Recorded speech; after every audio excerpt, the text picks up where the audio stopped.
Warga dari berbagai kampung di Kecamatan Kawai 16, Aceh Barat, menghentikan hauling batu bara milik salah satu perusahaan tambang yang beroperasi di wilayah tersebut, Jumat, 11 April 2025. Dalam aksi itu, seorang supir diduga membawa senjata tajam berupa sangkur dan mengancam warga. Pemblokiran hauling ini terjadi di Jalan Maulaboh Tutut, Gampong Pasi Jambu, Kecamatan Kawai 16, Aceh Barat. Mobil pengangkut terpaksa diparkir di pinggir jalan.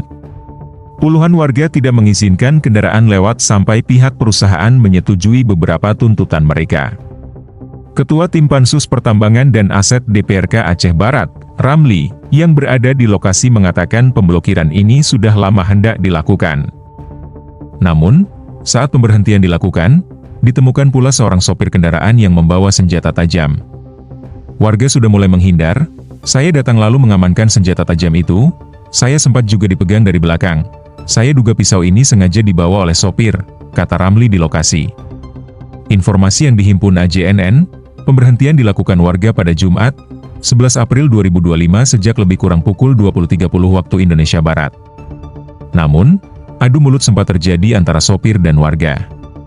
Meski demikian, warga tak mengizinkan kendaraan hauling yang melintas sampai pihak perusahaan datang ke lokasi.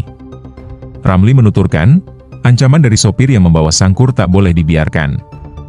Dirinya bahkan akan melaporkan hal itu kepada aparat penegak hukum karena sudah membahayakan warga setempat.